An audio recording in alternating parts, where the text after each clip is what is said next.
चलिए मंगलाचरण का नमो अरिहन्ताणं नमो सिद्धाणं नमो आयर्याणं नमो वज्रायाणं नमो लोहि सवसाहुणं।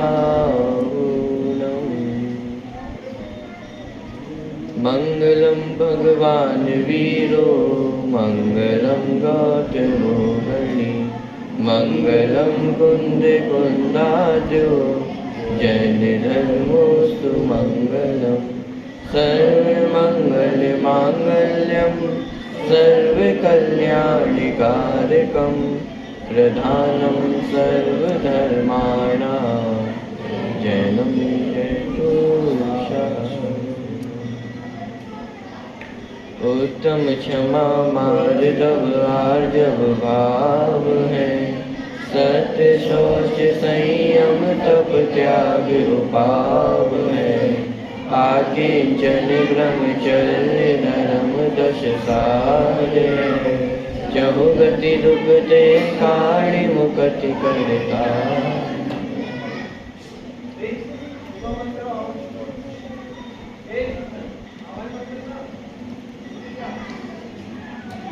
उत्तम सत्य धर्म की चर्चा आज हमें करनी है। ये तो बहुत सरल धर्म है, जैसा जाना हो, जैसा देखा हो, जैसा सुना हो वैसा कह देना, उसका नाम सत्य धर्म है। तो इसमें तो क्या चर्चा करना शेष रह गया है। लोक में भी कहते हैं, माने सत्य को बोलने की प्रेरणा देते हुए कि एक बार अपनी दुकान की यदि साख बन जाए, अनेक सालों की मेहनत करके एक बार पर अपनी दुकान की साख बना लेते हैं, एक मान सम्मान हो जाता है कि एक बार यदि साख बन जाए तो फिर तो 2 का 4 भी कर दो तो कोई समस्या नहीं होती है। तो सब विश्वास करने लग जाते हैं ना। एक बार यदि मान सम्मान हो गया है, विश्वास जम गया है, विश्वास जमने के बाद 2 का 4 भी कर दे तो किसको क्या पता चल रहा है, कौन क्या कहने वाला है।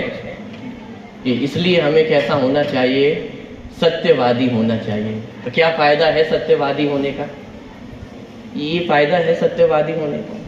ये सत्य वचन है, सत्य धर्म है, या सत्य की आड़ में लूटने का ज्ञान है? तो फिर सत्य धर्म क्या है, सत्य वचन क्या है? जब जब सत्य धर्म की चर्चा चलती है तब तक सत्य वचन के ही गीत गाए जाते हैं, और जिनवाणी में भी सत्य वचन के ही गीत गाए गए, किसी की गलती नहीं है। लेकिन जब जब सत्य धर्म की चर्चा चलती है तब तब सत्य वचन के ही गीत जिनवाणी में भी गाए गए हैं। रत्नकंठ सावकाचार्य जी में भी सदाशिवदास जी ने बहुत अच्छा प्रकरण लिखा है सत्य वचन को लेकर के। वहाँ पे भी सत्य धर्म के अंतर्गत उन्होंने सत्य वचन की ही चर्चा पूरी की है। पढ़ने योग्य प्रकरण है, लेकिन अवश्य पढ़ना चाहिए।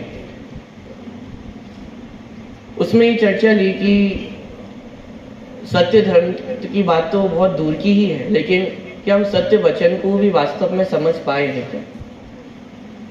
और जो आज हमें जिह्वा प्राप्त हुई है, जो आज हमें बोलने की शक्ति प्राप्त हुई है, क्या सच में हम उसका सदुपयोग कर रहे हैं? विचार करके देखें, अनादि काल से हम कहाँ पे थे? हेडक्वार्टर में ही थे, निगूढ़ दशा में ही थे। वहाँ पे तो मात्र एक इंद्रिय दशा ही रही, बोलने की शक्ति तो वहाँ पर नहीं थी। जैसे तैसे महापुण्य के उदय से उन 608 जीवों में कभी हमारा और आपका नंबर भी लगा होगा। जैसे तैसे करके एक इंद्रिय पर्याय, स्थावर पर्याय, त्रस पर्याय प्राप्त हुई, 2 इंद्रिय, 3 इंद्रिय, 4 इंद्रिय हुआ। वाणी भी मिली, लेकिन वाणी भी किस काम की मिली?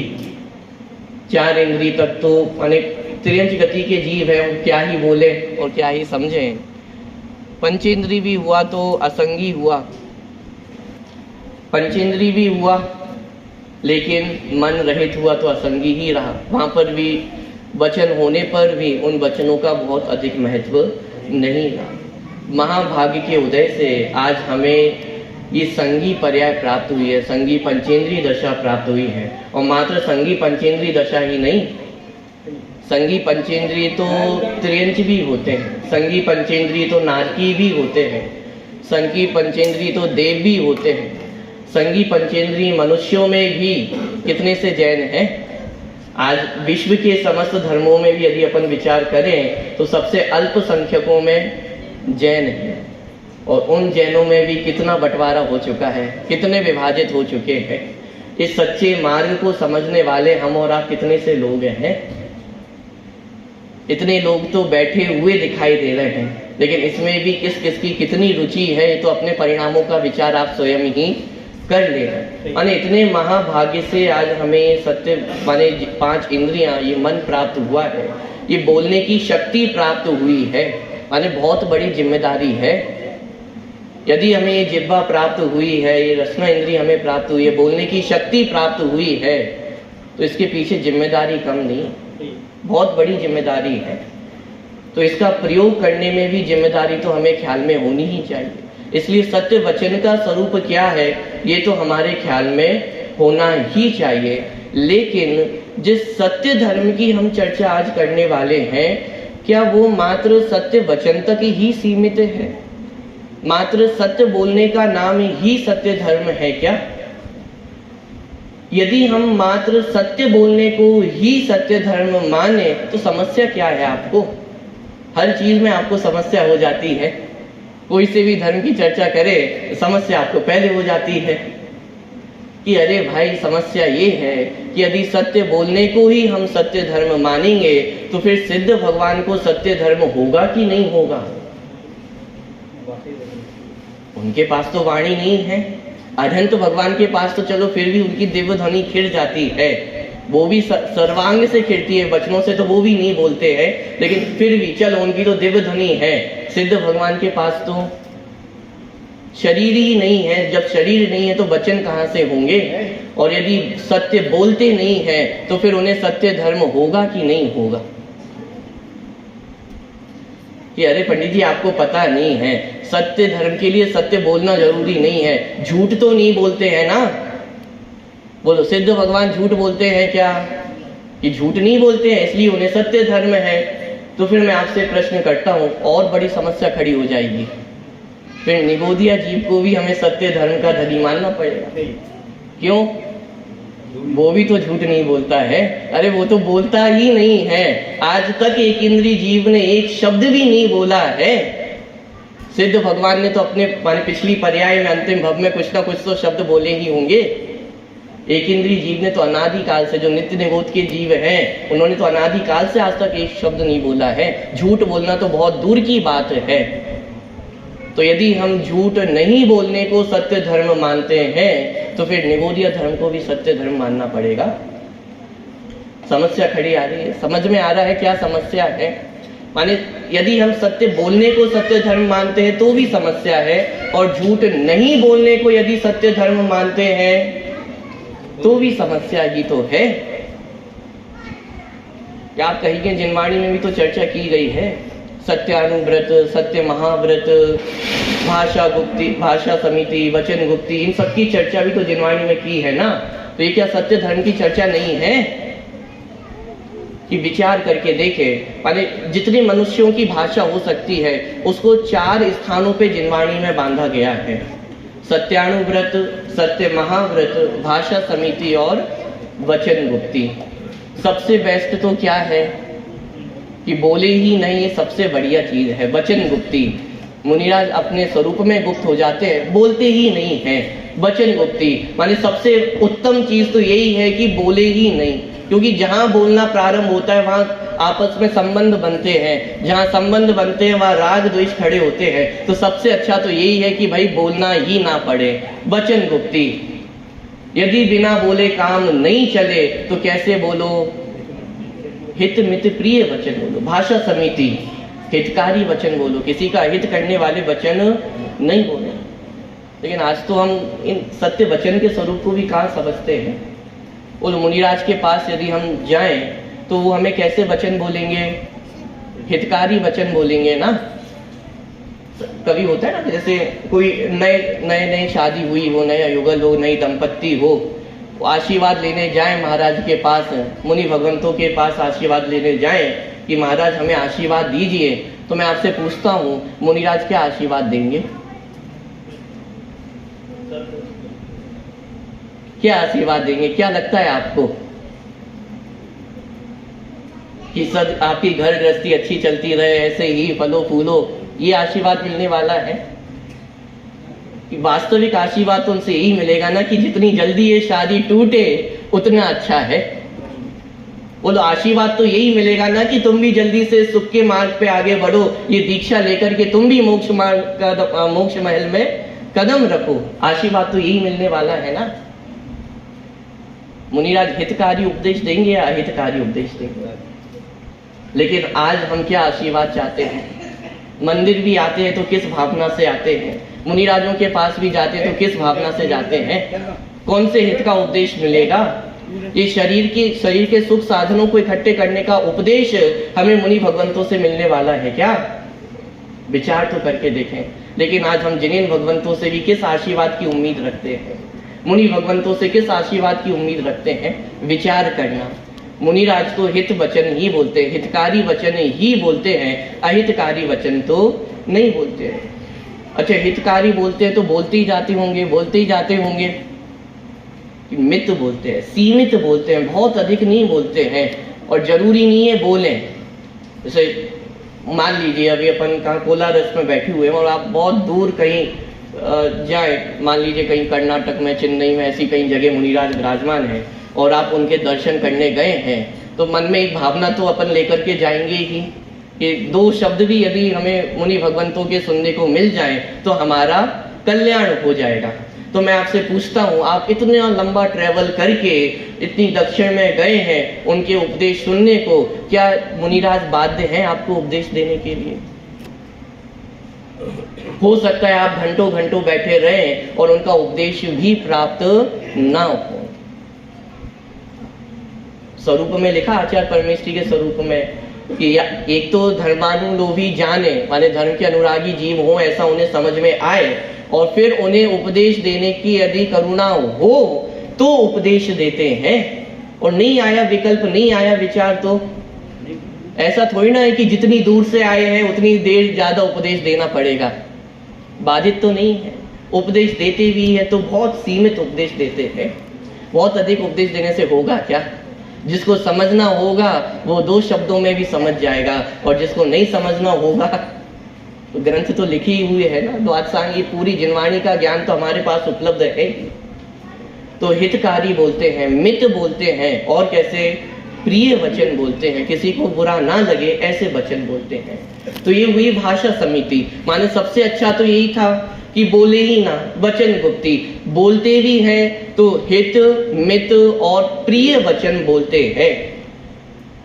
इतने में भी यदि काम नहीं चल, माने मुनिराज का जो स्वरूप होता है उसमें उन्हें और भी उपदेश देते हैं, तो वे सत्य महाव्रत के धनी होते हैं। माने सूक्ष्म झूठ भी नहीं बोलते हैं, माने किसी भी प्रकार का झूठ वे अपने जीवन में नहीं बोलते हैं। तो एक प्रश्न पूछा जाता है कि जैसे मान लो एक मुनिराज बैठे हों और उनके सामने से एक गाय निकल जाए और उसके पीछे पीछे एक शिकारी दौड़ता हुआ आ रहा है। मान लो गाय लेफ्ट में गई है और शिकारी आए और वो पूछे मुनिराज से कि साहब गाय कहाँ पे गई है, क्या उत्तर देंगे मुनिराज? अरे बोल देना चाहिए ना, राइट में गई है, तो गाय बच जाएगी कि नहीं बचेगी? कि मुनिराज उस परिस्थिति में मौन रहते हैं। क्यों? क्योंकि वे सत्य महाव्रत के धनी हैं, सूक्ष्म झूठ के भी वे त्यागी होते हैं। तो ये तो अच्छा है, माने ये बेस्ट है। और यदि इतना भी काम ना चले तो पंचम गुण स्थान में कम से कम सत्य अनुव्रत का पालन तो होना ही चाहिए। स्थूल झूठ का त्याग ना हो, लेकिन सूक्ष्म झूठ का त्याग तो, सॉरी, स्थूल झूठ का तो त्याग होना चाहिए, भले ही सूक्ष्म झूठ का त्याग ना कर सके। तो मैं आपसे पूछूं कि आपके घर में कितना सोना चांदी रखा हुआ है? तो सत्य बता पाए? व्यापार करते हैं तो कोई आपसे ज्यादा तोल वो करे, आपसे मोल भाव करे, तो हम क्या कहते हैं कि अरे भाई इतने में तो हमारी लागत भी नहीं निकलेगी। लेकिन लागत तो निकल रही होती है ना, मुनाफा भी हो रहा होता है, लेकिन हम बोलते क्या है? तो है तो झूठ ही ना, माने। लेकिन सत्यानुव्रत के अंतर्गत इतने झूठ की माने एक बोल सकते, माने बोलना ही पड़ता है, जब दैनिक जीवन में होते हैं तो इस प्रकार का झूठ बोला जाता है। लेकिन समझने वाली बात ये है कि भाषा को 4 जगह बांधा है, सत्यानुव्रत, सत्य महाव्रत, भाषा समिति और वचन गुप्ती। इसमें भाषा के पॉजिटिव और नेगेटिव दोनों रूप आ गए हैं, बोलना भी आ गया है और नहीं बोलना भी आ गया है। सत्यानुव्रत, सत्य महाव्रत और भाषा समिति में भाषा के बोलने रूप स्वरूप को ले लिया गया है, माने कैसी भाषा होनी चाहिए, कैसे बोलना चाहिए, इन तीनों में हमें बता दिया गया है। और नहीं बोलने की बात वचन गुप्ती में ले ली गई है। लेकिन मैं आपसे पूछता हूं, इन चारों में सत्य धर्म नाम की चीज कहां आई है? सत्य धर्म कहां आया? सत्यानुव्रत है, सत्य महाव्रत है, भाषा समिति है, वचन गुप्ती है, लेकिन इसमें सत्य धर्म नाम का धर्म कहां है? क्या आप बोलेंगे साहब इन्हीं को तो सत्य धर्म कहते हैं? यदि इन्हीं को सत्य धर्म कहते हैं तो फिर उमा स्वामी आचार्य ने तत्वार्थ सूत्र में धर्म की अलग से चर्चा क्यों की है? और सत्यानुव्रत और सत्य महाव्रत की चर्चा तो आश्रव अधिकार में करके आए हैं, उन्हें तो आश्रव के अंतर्गत लिया जा रहा है, उन्हें तो धर्म भी नहीं कहा जा रहा है। सत्य अणु और व्रत और सत्य महाव्रत को तो आश्रव संज्ञा दी। और जहां भाषा समिति आदि की चर्चा की गई है, 12 भावना की चर्चा की गई है, परिचय जय की चर्चा की गई है, उसके साथ धर्म को अलग से लिखा गया है। तो इसका मतलब धर्म तो कुछ अलग है ना, बोलने रूप भी नहीं है और नहीं बोलने रूप भी नहीं है। अरे वास्तव में सत्य धर्म का वचन, सत्य धर्म का संबंध वचनों से है ही नहीं। क्यों? क्योंकि वचन किसकी पर्याय है? द्रव्य गुण पर्याय का अपना पाठ चल रहा है सुबह। वचन ये कौन से द्रव्य की पर्याय है? पुद्गल द्रव्य की पर्याय है। और सत्य धर्म ये कौन से द्रव्य की पर्याय है? ये जीव द्रव्य की पर्याय है। और आज ही हमने पढ़ा था ना, एक द्रव्य दूसरे द्रव्य का उत्पाद व्यय नहीं करता है, एक द्रव्य दूसरे द्रव्य में परिवर्तन नहीं करता है। तो जीव द्रव्य के सत्य धर्म का संबंध बाहर में पुद्गल द्रव्य की वचन रूप पर्याय से कैसे हो सकता है? ना बोलने में सत्य धर्म है, ना नहीं बोलने में सत्य धर्म है। ये सत्य धर्म तो कुछ और ही चीज है ना। दूसरी बात ये भी है कि जब हम इन सत्य धर्मों की चर्चा कर रहे हैं, ये धर्म वो धर्म है जो निगोद से लेकर के मिथ्या दृष्टि जीव तक नहीं पाए जाते हैं, और सम्यक दृष्टि जीव से लेकर के सिद्ध दशा तक सभी को पाए जाते हैं। भले अंश अलग होगा, चौथे गुण स्थान में कम अंशों में होंगे, पांचवें में कुछ अधिक होगा, छठे सातवें गुण स्थान में और अधिक अंशों में धर्म होंगे, लेकिन प्रारंभ तो चौथे गुण स्थान से ही हो जाएगा। और कहां तक रहेंगे? सिद्ध दशा तक रहेंगे। लेकिन जब हम इन 4 चीजों पे विचार करते हैं, सत्य अणुव्रत, चौथे गुण स्थान में सत्य अणुव्रत होता है क्या? सत्य अणुव्रत तो नहीं है, लेकिन सत्य धर्म तो है ना। इसका मतलब ये सत्य अणुव्रत सत्य धर्म नहीं हो सकते। क्यों? क्योंकि वो तो मात्र 5वें गुण स्थान में होंगे, चौथे गुण स्थान में भी नहीं है और छठे सातवें गुण स्थान में भी नहीं है, क्योंकि वहां तो सत्य महाव्रत है ना, सत्य अणुव्रत तो वहां भी नहीं है। पॉइंट पकड़ में आ रहा है? इसका मतलब सत्य अणुव्रत ये सत्य धर्म नहीं हो सकते। ऐसे ही सत्य महाव्रत, भाषा समिति, ये सब चौथे पांचवें गुण स्थान में नहीं है। तो फिर वहां सत्य धर्म है या नहीं है? सत्य धर्म तो वहां पे भी है ना। और आगे चल करके सिद्ध दशा में भी ये सारी चीजें छूट जाती हैं। सत्य महाव्रत ये सिद्ध दशा में छूट जाता है, तो फिर वहां पे भी ये सत्य वचन, ये सत्य धर्म तो है ही ना। माने इस तरह से हम विचार करके देखेंगे तो एक बात तो हमें पक्के रूप से ख्याल में आ जाएगी कि सत्य का संबंध, जहां हम विशेष रूप से सत्य धर्म की चर्चा कर रहे हैं, ये मात्र वचनों तक सीमित नहीं है।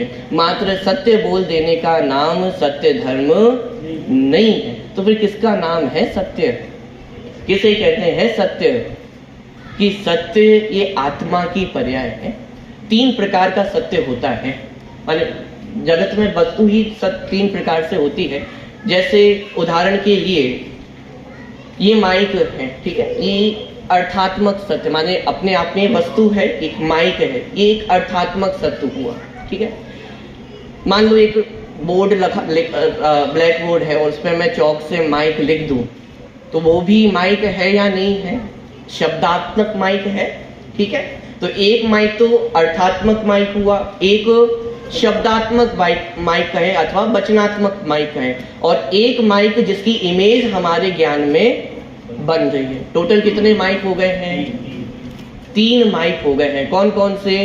एक अर्थात्मक माइक जो हमारे सामने है, एक वचनात्मक माइक या तो जो लिखा हुआ है या हमारे जो वचनों में है, और दूसरा ज्ञानात्मक माइक, ठीक है। कितने माइक हो गए हैं? 3 माइक हो गए हैं, ठीक है। अब मेरा प्रश्न ये है कि असत्य कहाँ है? ये 3 प्रकार के सत्य तो हमारे सामने हो गए हैं, माइक है, वचन है और हमारा ज्ञान है। प्रश्न ये है कि असत्य कहाँ है? हमारी समस्या भी ये रहती है ना कि जगत में आज किसका साम्राज्य है? हिसाब सर्वत्र असत्य का ही तो साम्राज्य है। हम सत्य धर्म को समझने बैठे हैं, लेकिन जगत में तो सब जगह असत्य का ही साम्राज्य है ना। जहां देखो वहां सब धोखाधड़ी है, सब एक दूसरे को फंसाने में लगे हुए हैं, सब जगह असत्य असत्य ही तो है। तो मैं आपसे प्रश्न पूछता हूं, ये असत्य कहाँ है? वस्तु का स्वभाव तो क्या है? सत्य द्रव्य लक्षणम। ये सत्य वस्तु का स्वभाव है ना, असत्य तो हमने पढ़ा ही नहीं है। तो फिर प्रश्न ये खड़ा होता है, आप ये कह रहे हो कि सर्वत्र असत्य का साम्राज्य है, और मैं आपसे कहता हूं कि असत्य है कहां? आप मुझे लाकर तो बताओ। जैसे गाय के सींग होते हैं तो वो तो सत्य है, लेकिन मैं आपसे पूछूं गधे के सींग, कि साहब ये तो असत्य है। तो असत्य है तो फिर मुझे दिखाओ ना कहां है असत्य। गाय के सींग तो आप मुझे दिखा सकते हो, बता सकते हो कि ये गाय के सींग है, गधे के सींग। यदि आप ये कहते हो असत्य है, तो फिर असत्य दिखाओ ना कहां है। अरे वास्तव में देखा जाए इस दुनिया में असत्य कहीं है ही नहीं। 3 चीजें अपन ने देखी थी, अर्थात्मक, वचनात्मक और ज्ञानात्मक। तो प्रश्न ये खड़ा होता है, असत्य है कहां? माइको माइक जानना ये सत्य ज्ञान हुआ, माइको माइक कहना ये सत्य वचन हुआ, माइको माइक मानना ये सत्य श्रद्धान हुआ। असत्य कहां है? असत्य मात्र हमारी मान्यता में है, इसके अलावा और कहीं भी नहीं है। जैसे मान लीजिए कोई 2 चीज हो, एक माइक है और एक पुस्तक है। अब मैं इशारा तो पुस्तक की ओर करूं और वचनों से बोलूं माइक, तो असत्य कहां हुआ? नहीं आया समझ में? मैं इशारा करूं पुस्तक की ओर और बोलूं माइक, यह माइक है, असत्य कहां हुआ? नहीं आया अभी भी समझ में? आपका नाम क्या है? नीतेश जी। आपका नाम क्या है? संभव जी। यदि मैं संभव जी की तरफ इशारा करूं और उन्हें बोलूं नीतेश जी, तो असत्य कहां हुआ है? श्रद्धान में हुआ, वचनों में हुआ, ज्ञान में ही तो हुआ है। लेकिन मेरे गलत नाम कह देने से क्या दोनों बदल गए हैं? यदि मैं अग्नि की तरफ इशारा करूं और ये कहूं कि वह पानी है, तो असत्य कहां हुआ? असत्य तो मेरे वचनों में हुआ है ना, असत्य तो मेरे ज्ञान में हुआ है, असत्य तो मेरी मान्यता में हुआ है। उस वस्तु में असत्यपना कहां आया है? अरे वस्तु तो सत्य ही है। हमारे झूठ कह देने से, हमारे सत्य कह देने से वो वस्तु में असत्यपना थोड़ी ना आ जाता है। दुनिया में तो जो कुछ भी है वह सत्य ही है, असत्य कहीं है ही नहीं। असत्य यदि कहीं है तो वो हमारी वाणी में हो सकता है, वो हमारे ज्ञान में हो सकता है, हमारी मान्यता में हो सकता है, लेकिन वस्तु में नहीं। वस्तु में तो असत्यपना होता ही नहीं है। वस्तु तो त्रिकाल सत्य स्वभाव को ही लिए हुए है। पॉइंट पकड़ में आ रहा है? तो कहां है असत्य? कि असत्य तो कहीं पर भी नहीं है। मैं भी कैसा हूं? सत स्वभावी वस्तु हूं, और इस सत स्वभाव के आश्रय से जो वीतराग परिणति उत्पन्न होती है उसका नाम सत्य धर्म है। अब ध्यान देना, इसमें भी थोड़ा बारीक पॉइंट है। माइक को माइक जानना ये सत्य ज्ञान हुआ, माइक को माइक कहना ये सत्य वचन हुआ, माइक को माइक मानना ये सत्य श्रद्धान है। लेकिन सत्य धर्म किसका नाम है? आत्मा को आत्मा जानना ये क्या हुआ? आवाज नहीं आ रही है। आत्मा को आत्मा जानना ये क्या हुआ? सत्य ज्ञान। आत्मा को आत्मा कहना ये क्या हुआ? सत्य वचन। आत्मा को आत्मा मानना ये क्या हुआ? लेकिन सत्य धर्म किसका नाम है? आत्मा को आत्मा अनुभव करना, इसका नाम सत्य धर्म है। सत्य स्वभावी भगवान आत्मा के आश्रय से जो वीत राग पर्याय उत्पन्न होती है उसका नाम सत्य धर्म है। अभी भी कुछ समझ में नहीं आया, आप कहना क्या चाह रहे हो? सत्य वचन सत्य धर्म नहीं है, ये बात तो फिर भी आपकी जम गई थी, लेकिन अब तो आप हद ही पार कर रहे हो। सत्य ज्ञान भी सत्य धर्म नहीं है, सत्य श्रद्धान भी सत्य धर्म नहीं है। क्या कहना चाहते हो आप? मैं आपसे पूछता हूं, रसगुल्ला कैसा होता है? मीठा होता है। मान लीजिए आपने जीवन में कभी रसगुल्ला नहीं चखा हो, नहीं खाया हो, मात्र सुना है कि रसगुल्ला कैसा होता है? मीठा होता है। शक्कर कैसी होती है? मीठी होती है। आम कैसा होता है? मीठा होता है। गन्ना कैसा होता है? मीठा होता है। तो अभी तक आपने रसगुल्ला चखा नहीं है, तो इतनी सारी चीजें जो आपने मीठी कही है, शक्कर भी मीठी है, आम भी मीठा है, गन्ना भी मीठा है, तो रसगुल्ला भी ऐसे ही मीठा होता होगा। आपको सत्य श्रद्धान तो है ना, सत्य ज्ञान तो है ना कि रसगुल्ला कैसा होता है? मीठा होता है। तो रसगुल्ले को मीठा जानना ये सत्य ज्ञान है। आप मान भी रहे हो, तो रसगुल्ले को मीठा मानना ये सत्य श्रद्धान है, और रसगुल्ले को मीठा बोलना ये सत्य वचन है। लेकिन मैं आपसे पूछता हूं, आपको रसगुल्ले संबंधी सत्य धर्म प्रकट हुआ है क्या? जैसे मैं बोलूं इमली, इमली सुनते ही हमारे मुंह में क्या आ जाता है? पानी आ जाता है। क्यों? क्योंकि आपको इमली का सत्य धर्म प्रकट है, आपको अनुभव है इमली कैसी होती है। मैं पूछूं कैसी होती है इमली? साहब खट्टी होती है, थोड़ी खट्टी मीठी होती है। खट्टी मीठा तो आम भी होता है, कैरी भी होती है, बहुत सारी चीजें होती हैं, लेकिन आपको अंतर पता है। पॉइंट पकड़ में आ रहा है? माने सत्य ज्ञान, सत्य श्रद्धान, सत्य वचन ये अलग चीज है, लेकिन जिस सत्य धर्म की चर्चा यहाँ पे चल रही है वो अलग है। अरे सत्य वचन तो सत्य धर्म है ही नहीं, लेकिन सत्य श्रद्धान और सत्य ज्ञान भी सत्य धर्म नहीं है। क्यों? क्योंकि सत्य ज्ञान ये ज्ञान गुण की पर्याय है, सत्य श्रद्धान ये श्रद्धा गुण की पर्याय है, और सत्य धर्म ये आत्मा के चारित्र गुण की पर्याय है। ये दशों धर्म ही आत्मा के चारित्र गुण की पर्याय है, श्रद्धा गुण की पर्याय नहीं है, चारित्र गुण की पर्याय, ज्ञान गुण की पर्याय नहीं। कौन से गुण की पर्याय है? चारित्र गुण की पर्याय है। और ये 10 पर्याय है कि एक पर्याय है? एक पर्याय है। एक पर्याय को ही जब हम मार्दव के एंगल से देखते हैं तो उसमें मान का भाव दिखाई देता है, क्षमा के एंगल से देखते हैं तो क्रोध का भाव दिखाई देता है, लेकिन एक वीतरागी पर्याय ही तो है। इसका मतलब ये सत्य धर्म भी सत्य श्रद्धान और सत्य ज्ञान से भी कुछ अलग है। समझ में आ रहा है? माने सत्य धर्म को समझना माने कहां तक लेकर के सत्य धर्म को लेकर के आए हैं। सत्य वचनों तक तो सीमित है ही नहीं, लेकिन वास्तविक सत्य धर्म को समझना भी तो आवश्यक है। कि आप कहेंगे कि साहब जिनवाणी में भी तो सत्य वचनों की बात की गई है, जिनवाणी में तो जहां तहां हम देखेंगे, पूजन की पंक्तियां भी आप पढ़ेंगे तो सत्य धर्म के नाम पर सत्य वचनों की ही तो चर्चा की गई है। ऐसा क्यों किया गया है? उसका भी अपना प्रयोजन है, क्योंकि मनुष्य पर्याय में सत्य धर्म की प्रगटता प्रायः वचनों के माध्यम से ही होती है। कैसे कही कि कोई सत्यवादी है और कोई सत्यवादी नहीं है? अब आपने आत्मानुभव किया है, ये तो मुझे नहीं पता है।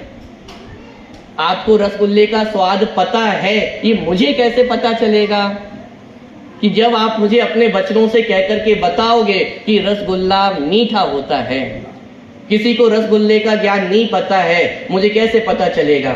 कि जब वो ये बोलेगा कि रसगुल्ला खट्टा होता है, तो मैं जान जाऊंगा कि आपको रसगुल्ले का ज्ञान नहीं है। तो ये तो मात्र प्रगटीकरण है। जो सत्य धर्म आत्मा का गुण है, जो आत्मा में प्रकट होता है, उसका प्रगटीकरण प्रायः वचनों के माध्यम से होता है। इसलिए जहां तहां सत्य धर्म के नाम पर सत्य वचनों की ही चर्चा की जाती है। अनुचित भी नहीं है, क्योंकि जितना महत्व सत्य धर्म का है, जिसके जीवन में सत्य धर्म प्रकट होता है, उसकी वाणी भी सत्य हो जाती है। उसकी वाणी में भी हितमित प्रियपना होता है। वह झूठ नहीं बोल सकता है, जिनवाणी के विपरीत वचन नहीं बोल सकता है। तो ऐसी अवस्था सत्यवादी की होती ही है। जिसको सत्य धर्म प्रकट होता है, उसके वचन भी अपने आप सत्य हो ही जाते हैं। लेकिन यदि सत्य वचन को ही हम सत्य धर्म मान करके बैठ जाएंगे, समस्या क्या है इसमें? आपको इतना तो कम से कम समझ लिया है ना कि सत्य बोलना है। आप क्या जानो, आजकल इतना समझना भी बहुत बड़ी बात है। आजकल लोग बाग देखो कहाँ फंसे हुए हैं, बंदे रह रहे हैं, दो बातें सुन रहे हैं, यही आपको कम पड़ रहा है क्या? कि भाई समझना तो पड़ेगा ना। आपको पता है आजकल के चोर और डाकू भी बहुत समझदार होते हैं। कोई अपराध करते हैं तो क्या करते हैं, वो जो हथियार होता है ना, तो उसको हथियार पे अपने प्रिंट्स छोड़ करके नहीं जाते हैं, बल्कि क्या करते हैं, किसी और के प्रिंट करवा देते हैं और फिर रुमाल से पकड़ के उसको रख देते हैं। जानबूझकर कि पुलिस आए और वो उस हथियार को पकड़े और फिर वो हैंड माने क्या कहते हैं, फिंगरप्रिंट मैच करके और वो चोर को पकड़ लें। अब इससे फायदा क्या है कि चोरी तो मैंने की, अपराध तो मैंने किया, फिंगरप्रिंट किसी और के हैं। अब जब यदि वो फिंगरप्रिंट पुलिस के हाथों लगेंगे और वो किसी और को पकड़ के जेल में बंद कर देंगे, तो उस केस की जो फाइल है वो पूरी क्लोज हो जाएगी। तो इससे फायदा क्या है कि अब भविष्य के लिए मैं सुरक्षित हो जाऊंगा, क्योंकि यदि फाइल खुली रहेगी तो पकड़े जाने का चांस बना रहेगा। यदि एक बार फाइल बंद हो गई तो फिर पकड़े जाने का बिल्कुल भी भय नहीं रहेगा। ऐसे ही यदि सत्य वचन को ही हम सत्य धर्म मान करके बैठ जाएंगे तो सत्य धर्म की खोज तो खो ही जाएगी ना। जब तक हम सत्य वचन को सत्य धर्म नहीं माने हैं, तब तक सत्य धर्म की खोज तो चालू है कम से कम। लेकिन यदि सत्य वचन को ही सत्य धर्म मान करके बैठ गए तो फिर सत्य धर्म की खोज भी खत्म हो जाएगी। और यदि खोज खत्म हो गई तो फिर सत्य धर्म की प्राप्ति हो सकती है क्या? पॉइंट पकड़ में आ रहा है कि साहब आप सत्य धर्म की चर्चा कर रहे हो, लेकिन आज हम सत्य का भी स्वरूप जानते हैं क्या? सत्य धर्म तो बहुत दूर की बात है, सत्य वचन का भी वास्तविक स्वरूप हमें ख्याल में है क्या? आज अपन ने विधान किया था, विधान में बहुत तरह के सत्य की चर्चा अपन ने देखी थी। क्रोध अतिचार रहित सत्य धर्म, लोभ अतिचार रहित सत्य धर्म, भय अतिचार रहित सत्य धर्म। क्या है? क्रोध में बोले गए वचन सत्य नहीं होते हैं। तो कभी होता है जैसे माता पिता को कभी क्रोध आ जाए तो बच्चों पे बहुत गुस्सा हो जाते हैं, मर जा मिट जा हाथ पैर तोड़ दूंगी मैं। बोलो ये जो वचन कहे गए ये सत्य है या नहीं है? ये क्रोध में कहे गए वचन है, ये सत्य नहीं है। हमें बहुत बार बुरा लग जाता है, कभी कोई क्रोधी में व्यक्ति कोई कुछ कह दे तो हमें कितना बुरा लग जाता है। कोई ऐसी बिल्कुल दिल पे चुभने वाली बात कह दे क्रोध में तो बहुत बुरा लग जाता है या नहीं लग जाता है? लेकिन जिनवाणी माँ कह रही है कि क्रोध में बोले गए वचन सत्य वचन नहीं होते हैं। अरे यदि क्रोध में बोला है ना कुछ तो भूल जाओ, वो सत्य नहीं है। पॉइंट पकड़ में आ रहा है? क्रोध रहित सत्य वचन होता है, लोभ रहित, लोभ को अतिचार कहा सत्य वचन में। यदि लोभ के वश हम कुछ कह रहे हैं तो वो सत्य वचन नहीं हो सकता है। और देखा जाता है ना जगत में तो चापलूसी करने वाले जगह जगह पर आपको बड़ा चढ़ा करके बोलेंगे, लेकिन वे सब सत्य वचन नहीं है। भय से रहित सत्य वचन। सत्य वचन में भय नहीं होता है। सत्य वचन बोलने में जिम्मेदारी होती है, निडरता होती है। डर डर के सत्य नहीं बोला जा सकता है। एक और अतिचार आया था, हास्य अतिचार। हास्य अतिचार क्या है? हास्य माने कोई फ्रेंड्स आपस में मिलते हैं, आपका सर्कल आपस में मिलता है, तो एक दूसरे का मजाक बनाते हैं, एक दूसरे को मजाक मजाक में बहुत कुछ बोल देते हैं। वो सत्य नहीं है, हास्य अतिचार है, उसे सत्य नहीं कहा जाता है। जितने आजकल लाफ्टर शो चलते हैं, जो कुछ भी है वो सब हास्य अतिचार है, वो सत्य वचन नहीं है। इसमें एक बहुत महत्वपूर्ण अंतिम भेद आया था, जिन आज्ञा उल्लंघन अतिचार। क्या? कि जिनेन्द्र भगवंतों के वचनों के विपरीत यदि हम कुछ भी बोलते हैं तो वो असत्य वचन है, सत्य वचन नहीं। जिनेन्द्र भगवान ने क्या कहा है? एक द्रव्य दूसरे द्रव्य का कर्ता नहीं है, लेकिन यदि हम एक द्रव्य को दूसरे द्रव्य का कर्ता धर्ता कहते हैं तो ये असत्य है या नहीं है? अरे असत्य है। असत्य हमारी मान्यता में भी तो बैठा हुआ है। आज हम एक द्रव्य को दूसरे द्रव्य का कर्ता मानते हैं या नहीं मानते हैं? बोलो, यदि आप नहीं होगे तो आपके घर का क्या होगा? आप सिधार गए तो घर को कौन देखेगा? ये टेंशन आपको 24 घंटे है या नहीं है? इसका मतलब ये असत्य है। क्योंकि जिन आज्ञा तो क्या है? एक द्रव्य दूसरे द्रव्य का कर्ता नहीं है। ये शरीर मैं हूं क्या? ये शरीर मैं नहीं हूं, लेकिन इस शरीर को मैं कहना, इस शरीर में एकत्व ममत्व करना, ये जिन आज्ञा का उल्लंघन नहीं है। ये भी तो असत्य है। माने आप इस तरह से विचार करके देखें, असत्य कितना बड़ा है। 6 द्रव्य 7 तत्व, ये सारे वस्तु स्वरूप जिन्हें भगवान ने बताया है ना, और इसका श्रद्धान नहीं होना, ये असत्य ही तो है, ये जिन आज्ञा का उल्लंघन ही तो है। पॉइंट पकड़ में आ रहा है? ये सब बात तो समझ में आ रही है। सत्य वचन भी बहुत प्रकार के होते हैं। तो आज से हम प्रण लेते हैं कि मैं भी सत्य धर्म को प्रकट करूंगा। करेंगे या नहीं करेंगे? मैं आपसे पूछता हूँ, सत्य धर्म को प्रकट करना तो दूर की बात है, मैं आपसे पूछता हूँ, आप सत्य को चाहते भी हो क्या? आप सत्य को पसंद भी करते हो क्या? कैसी बात कर रहे हो? सत्य को कौन पसंद नहीं करता है? तो मैं आपसे पूछता हूँ, आपकी ये जो हर क्षण उम्र बढ़ती चली जा रही है, आपके ये जो बाल सफेद हो गए हैं, ये सत्य आपको स्वीकार होता है क्या? स्वीकारना चाहते हो क्या आप इस सत्य को? हर पल आयु नहीं बढ़ रही है, हमें पता है ना, जीवन तो मरण तो निश्चित ही है, लेकिन मैं आपसे पूछता हूँ, ये सत्य आपको स्वीकार होता है क्या? ये सत्य स्वीकार करने की सामर्थ्य हमारे अंदर है क्या?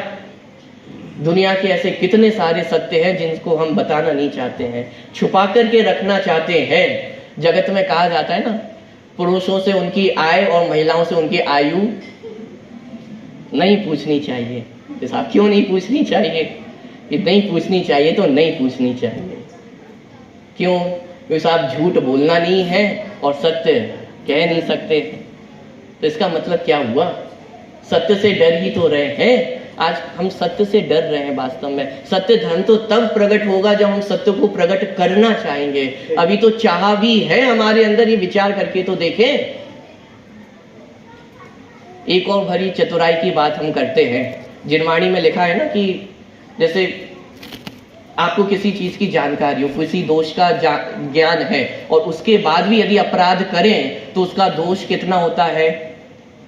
अधिक होता है। जैसे आपको पता है हिंसा में अधर्म है, और जानते हुए भी यदि हम हिंसा करें तो क्या है? इसमें दोष अधिक लगता है।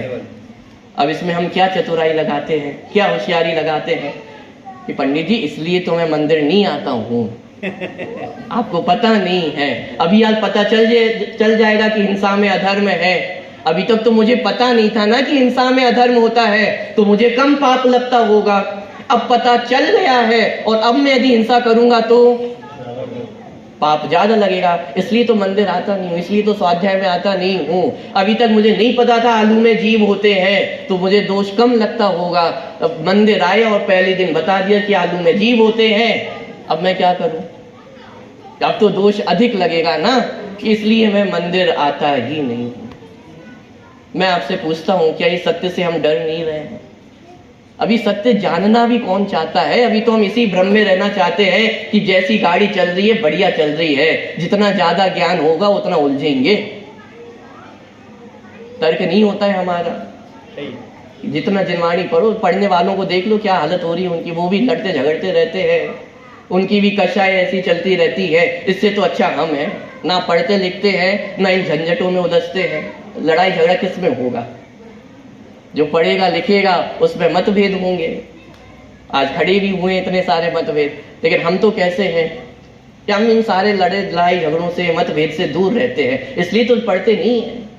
तो मैं आपसे पूछता हूं, ये आपका नहीं पढ़ना, ये अरुचि, ये आपकी सत्य धर्म से दूर लेके नहीं जा रही है? सत्य समझने की चाह तो बहुत दूर, अभी तो हम सत्य से भी दूर भगना चाहते हैं। कौन सत्य को समझना चाहता है? हम तो यही सोचते हैं कि जितना बचे रहे उतना अच्छा है, जितना जानेंगे उतने अधिक दोष लगेंगे। अरे भाई ऐसा नहीं, ऐसा थोड़ी ना है कि आलू खाने में दोष है तो पता नहीं था तो कम दोष लगेगा, और पता चल गया तो ज्यादा दोष लगने लगेगा। जहर है, जहर को चाहे आप जान करके पियो या बिना जाने पियो, जहर तो अपना काम करने ही वाला है ना।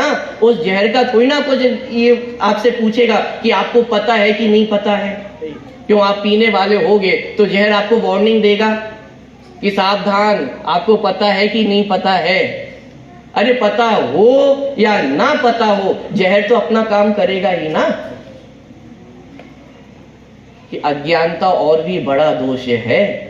इस भ्रम में नहीं रहना कि जानते हुए यदि दोष होंगे तो उसमें दोष अधिक लगता है। हाँ, ये क्षमिक अज्ञान की तरफ से बात जरूर कही गई है, हमारे पुरुषार्थहीनता की तरफ से बात जरूर की गई है कि अरे तुम्हें सच्चा ज्ञान हो गया है तब भी पापों को नहीं छोड़ते हो। अरे अब तो पापों को छोड़ो, लेकिन इससे ये छल ग्रहण नहीं कर लेना कि पता नहीं होगा तो दोष कम लगेगा।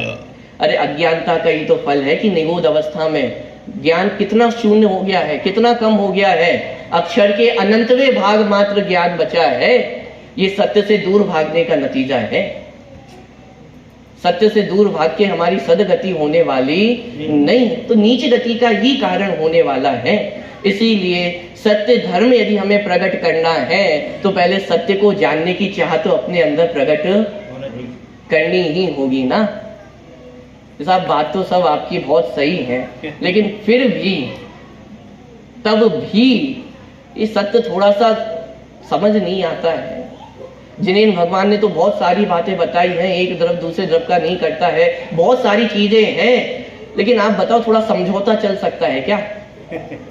थोड़ा 50-50 अपन कर लेते हैं, थोड़ी बात आपकी सही रख लेते हैं और थोड़ी अपनी बात सही रख लेते हैं, ऐसा चल जाएगा क्या? थोड़ी हिंसा में धर्म मान लेते हैं और थोड़ी हिंसा में अधर्म मान लेते हैं, ऐसा हो सकता है क्या? थोड़ा तो कहीं तो 50-50 गुंजाइश दो ना। कि अरे सत्य में समझौता नहीं होता है। मैं आपसे पूछूं, एक पूरी पंचायत बुलाई जाए, यहाँ पे सब कोला रस के बड़े बड़े अधिकारियों को, सब विद्वत लोगों को, ज्ञानी लोगों को बुलाया जाए, एक मीटिंग रखी जाए और सब सर्वसम्मति से ये निश्चित किया जाए कि आज से अग्नि ठंडी होती है। बोलो अग्नि को आपका ये समझौता पसंद आएगा क्या? अग्नि को आपका लिया हुआ ये सर्वसम्मति से निर्णय पसंद आएगा क्या? उसको स्वीकार होगा क्या? कि अरे हम कितना भी समझौता करने का प्रयास करें लेकिन सत्य में समझौता नहीं होता है, सत्य में 50-50 पना नहीं होता है। जो सत्य है तो सत्य ही है। अग्नि गर्म है तो गर्म ही रहने वाली है, उसका स्वभाव बदलने वाला नहीं है। मैं जीव हूं, मैं ज्ञाता दृष्टा हूं, पर द्रव्य का कर्ता नहीं हूं, तो ये सत्य कब बदल जाएगा? मिथ्या दृष्टि के लिए तो बदल जाता होगा। सम्यक दृष्टि होती होंगे ज्ञाता, सम्यक दृष्टि होता होगा कर्ता, मिथ्या दृष्टि तो कर्ता ही होता है ना। कि अरे ये सत्य स्वभाव ये किसी के लिए भी बदलता नहीं है, इसमें समझौता होता नहीं है। मैं ज्ञाता दृष्टा हूं, यही मेरा 100% स्वभाव है, इसमें कभी कोई कमी आने वाली नहीं है। सब कुछ भी कहो, पंचेंद्रियों से सुख तो होता है। गर्मी लग रही हो और पंखा मिल जाए और एसी मिल जाए तो बात ही क्या, मजा तो आता है ना, आनंद तो आता है ना। गंभीरता से विचार करके देखो भाई, सत्य क्या है। यदि गर्मी के होने पर पंखे से यदि सुख मिलता हो तो फिर हमें जिनेन्द्र भगवान के वचनों को तो गलत मानना ही पड़ेगा ना। उन्होंने तो यही बताया है ना कि गर्मी लगने पर पंखे से जीव सुखी होता नहीं है। लेकिन यदि पंच इंद्रिय के विषयों की पूर्ति करके हम सुख को मान रहे हैं, इसका मतलब हम सत्य में समझौता ही तो करना चाह रहे हैं। कहीं तो ये छोड़ दो कि थोड़ा तो कर्तृत्व छोड़ दो। सुबह अपनी द्रव्य गुण पर्याय की चर्चा चल रही है, अभी अपन धीरे धीरे आगे बढ़ रहे हैं। अकर्तृत्व का लेवल कहां तक जाएगा। पर द्रव्य में कुछ नहीं करते हैं ये तो है ही, पर द्रव्य मुझ में कुछ नहीं करता है ये बात भी है, लेकिन मैं अपने आप में भी कुछ नहीं करता हूं। मैं अपनी एक भी पर्याय का कर्ता धर्ता नहीं हूं, आगे पीछे नहीं कर सकता हूं। यहां तक अकर्तृत्व की बात होगी तो हम स्वीकार करते हैं, हम तैयार हैं इस सत्य को समझने के लिए। पॉइंट पकड़ में आ रहा है। लेकिन सच में हृदय पे हाथ रख के देखें, हमें सत्य अच्छा भी लगता है क्या। जादूगर होता है तो जादूगर क्या करता है, जादू करके उसने टोपी में से एक नकली आम निकाल के आपको बता दिया तो आप क्या करोगे, तालियां बजाने लगोगे, बहुत कुछ करते। माने कबूतर था, कबूतर डाला और उसमें से उसने आम निकाल दिया तो क्या हो गया, चमत्कार हो गया है, तालियां बजने लग जाएंगी। लेकिन एक कृषक, एक किसान मेहनत करके, वो पूरी साल भर मेहनत करके आम पका करके लाता है और वो जब आपको बेचता है तो आप उसको डायरेक्ट खरीद लेते हो। जादूगर के पास आप मोल भाव नहीं करते हो, जितनी टिकट होती है उतनी टिकट दे करके आप वो शो देखते हो। लेकिन किसान के पास जाते हो तो बराबर मोल भाव करते हो कि अरे नहीं इतने में नहीं, कम करके दोगे तो दूंगा। जबकि कृषक के पास तो असली आम है और जादूगर के पास वो आपको आम दे नहीं रहा है। किसान तो आपको आम दे रहा है, असली आम दे रहा है, और वो जादूगर वो आपको आम दे भी नहीं रहा है, और जो उसके पास आम है वो असली भी नहीं है, वो तो नकली आम है ना। लेकिन उस नकली आम को देख करके जो हमें मिल भी नहीं रहा है, जिसके लिए हमने रुपए खर्च किए हैं, उसको देख करके तो हम खुश होते हैं, तालियां बजाते हैं। और जो किसान मेहनत करके असली आम हमें देने को तैयार होता है, उस असली आम को देख करके हम उससे मोल भाव करते हैं। सत्यता किसको पसंद है, जो हमारी आंखें बंद करता है। ये पूरी नजरबंदी का ही तो खेल है जादू। जो नजरबंदी करे वो तो हमें पसंद आता है, कोई चमत्कार दिखा दे तो वो हमें पसंद आता है, लेकिन जो असली वस्तु स्वरूप दिखाए, बोलो बहुत अधिक क्या कहूं आज के संदर्भ में, यदि कोई आपको चमत्कार दिखा दे तो लाइन नहीं लग जाएगी। एक दिन में 1 करोड़ रुपए कमाने की विधि कोई बता दे तो लाइन नहीं लग जाएगी। कोई चमत्कार हो जाए, कोई मूर्ति निकल आए, कोई कुछ हो जाए, साहब पसीना आने लगा भगवान को, पानी आने लगा अपने आप, भीड़ नहीं लग जाएगी। आज हम किसे देखना चाहते हैं, चमत्कार को ही तो नमस्कार करना चाह रहे हैं। लेकिन कोई वस्तु स्वरूप आकर के समझाए, द्रव्य गुण पर्याय का स्वरूप समझाए, एक द्रव्य दूसरे द्रव्य का करता नहीं है ये समझाए, तो ये बातें हमें प्रास आती हैं क्या, पसंद आती हैं क्या। और कोई एक से दूसरे दिन यदि सेम बात करे तो, ये पंडित जी कल भी तो आत्मा की बात की थी और आज भी आत्मा की ही बात कर रहे हो, कोई नई बात करो ना। और करोड़ों रुपए कमाने की विधि की बात की जाए, आज भी और कल भी और परसों भी और 1 महीना बराबर यही चर्चा चलेगी, कितने लोग कम होंगे, कितनी भीड़ कम होगी। तो प्रश्न तो अभी ये है कि सत्य धर्म तो जब प्रकट होगा तो होगा, लेकिन अभी तो प्रश्न ये है क्या सत्य को हम समझना भी चाहते हैं, सत्य को जानना भी चाहते हैं क्या। अभी हमारी रुचि कहाँ है, हमारी रुचि तो असत्य में ही उलझी हुई है, असत्य ही हमें अच्छा लगता है, सत्य तो अभी हमें अच्छा भी नहीं लगता है, उपादेय भी नहीं लगता है। तो ये सत्य धर्म प्रकट कैसे होगा, बात ख्याल में आ रही है। तो यदि सत्य धर्म को समझना है, सत्य धर्म को प्रकट करना है, तो सत्य को समझना भी आवश्यक है। और वो सत्य क्या है, वो सत्य वस्तु का स्वरूप है। सत्य धर्म प्रकट करने के लिए तो सत्य स्वरूप को समझना आवश्यक है ही, लेकिन सत्य वचन को बोलने के लिए भी सत्य को समझना आवश्यक है।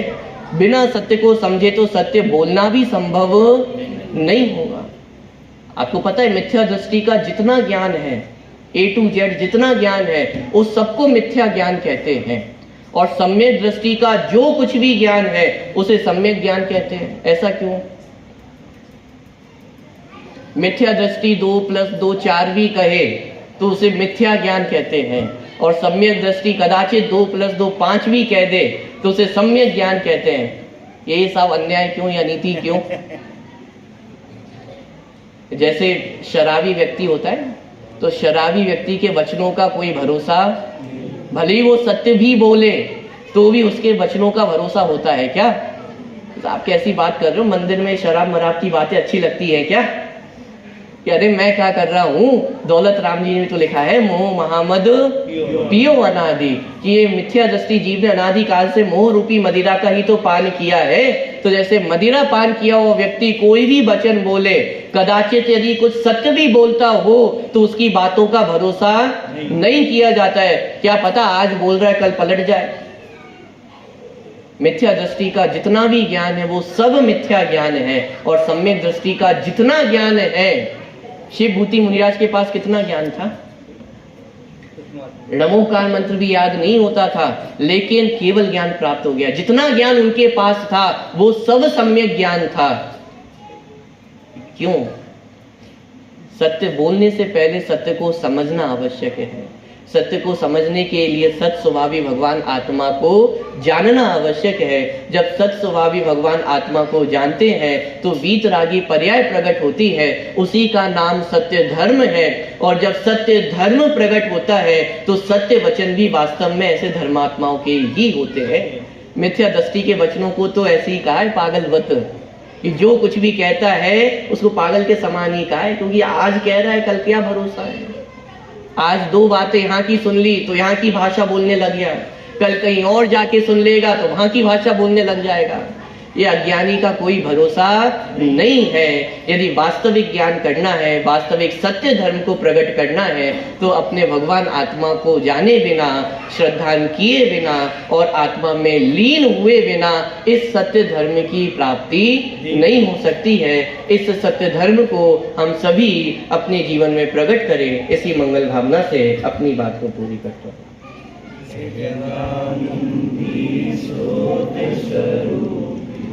अविनाशी में